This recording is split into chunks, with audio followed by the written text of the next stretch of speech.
Hi guys, welcome back. இன்னைக்கு பார்க்க போற கொஸ்டின் ரொம்ப இம்பார்ட்டன்ட் கொஸ்டின். ஓகேவா? ஸ்பெசிஃபிக்கா சொல்லியிருக்கேன், ரொம்ப இம்பார்ட்டன்ட். ஏன் சார் இம்பார்ட்டன்ட்னா, அப்படியே ஒரு ரியல் லைஃப்ல ஒரு ப்ராக்டிக்கல் எக்ஸாம்பிள் மாதிரியே இருக்கும். அப்போ இந்த மாதிரி தெரிஞ்சுக்கணும் எக்ஸ்பெக்ட் பண்ணுவாங்க.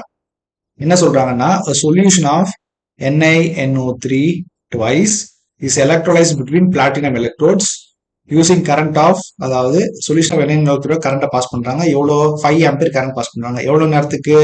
20 மினிட்ஸ் பாஸ் பண்றாங்க. பாஸ் பண்ணா what mass of nickel is deposited at the cathode. எப்பயுமே என்ன ஆகும், நமக்கு கோட்டிங் எப்பயுமே நடக்கிறது கேத்தோட்ல டெபாசிட் ஆகும், ஆனோடு கரையும் கேத்தோட்ல டெபாசிட் ஆகும். அதே மாதிரி நான் க்ளூ சொல்லிட்டே இருப்பேன், CROA, cathode reduction oxidation anode. கேத்தோட்ல தான் டெபாசிட் நடக்கும், டெபாசிட் விச் மீன்ஸ் ரிடக்ஷன் நடக்கும், reduction which means addition of electrons நடக்கும். CR reduction addition of electrons இது நடக்கும்ன்றதை நான் முதல்ல இருந்து சொல்லிட்டே இருக்கேன்.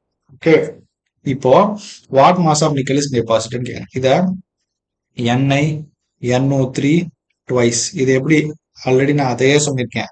இது எப்படி ஃபார்ம் ஆகும்னா NiNO3 அந்த கிராஸ் பண்ணி எழுதுறப்போ இந்த மாதிரி வரும். அப்படின்னா அதோட மீனிங் என்னன்னா, NiOட தான் இந்த 2+. So Ni2 plus NO3 minus, NO3 மைனஸ்ல 2 இருக்குன்னா 2 இருக்குன்னு அர்த்தம். இதுதான் அதோட மீனிங். ஸோ நான் என்ன சொல்லியிருக்கேன், பிளஸ் சார்ஜ் இருக்கிறது தான் நியூட்ரலைஸ் பண்றதுக்கு தான் அடிஷன் ஆஃப் எலக்ட்ரான்ஸ் கொடுத்து நியூட்ரலைஸ் பண்ணுவோம். So this is gonna be யார். அதே மாதிரி மெட்டல் எப்பயுமே cathode. Nickel deposit nickel going to be cathode. So Ni2 plus 2 electron will give your nickel. அப்படின்னா என்ன அர்த்தம், 2 electrons involved. கரெக்டா?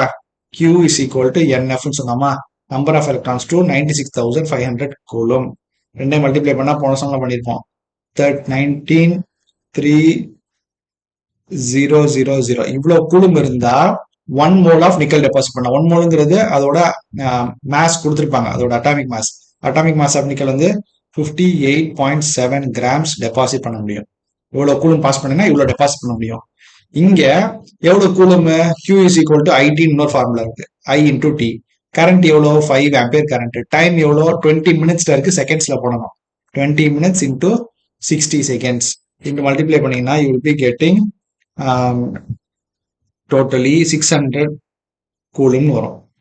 Okay, 6000 coulomb. ஸோ சிம்பிளா இந்த மேத்தமேட்டிக்ஸ்ல டைரக்ட் ரிலேஷன் பிடிச்சிருப்பீங்க. 1,93,000 கூலும் பண்ணீங்கன்னா 58.7 கிராம்ஸ். அப்ப 6,000 கூலும் பண்ணா எவ்வளவு gram deposit? 58.7 divided by 193 into 6,000. கரெக்டா? இதை பண்ணீங்கன்னா you will be getting 58.7 into 6,000 divided by 19,300 1.825 grams. Excellent, 1.825 grams கரெக்டா இருந்துச்சு. கிளியரா? இந்த மாதிரி டைரக்ட் ரிலேஷன் தான் இருக்கும் எப்பயுமே. Q is equal to NF வச்சு மொத்த குழும்பு, இவ்வளவு குழும்புக்கு ஒரு மோலுக்கான இது நிக்கலோட ஒரு மாஸ். சரி, இது எப்படி செப்டி பண்ணா நிக்கலோட அட்டாமிக் மாஸ் கொஸ்டின்ல கொடுத்துருப்பாங்க. ஓகேவா? அட்டாமிக் மாஸ் ஆஃப் நிக்கல் கொடுக்கலனாலும் நமக்கு தெரிஞ்சிருக்கணும் அது. So Q is equal to IT compare பண்ணி இவ்வளவு குழும் நம்ம பாஸ் பண்றோம். ஸோ இவ்வளவு குழும்புக்கு இவ்வளவு மேஸ்னா இவ்வளவு குழும்புக்கு எவ்வளவு மேஸ்ன்னு கால்குலேட் பண்றோம். Direct relation. கிளியரா? ஓகே கைஸ், சேனலுக்கு மறக்காம சப்ஸ்கிரைப் பண்ணுங்க, வீடியோக்கு லைக் பண்ணுங்க, ஃபீட்பேக் இருந்தா கமெண்ட்ல சொல்லுங்க. Will meet in next video.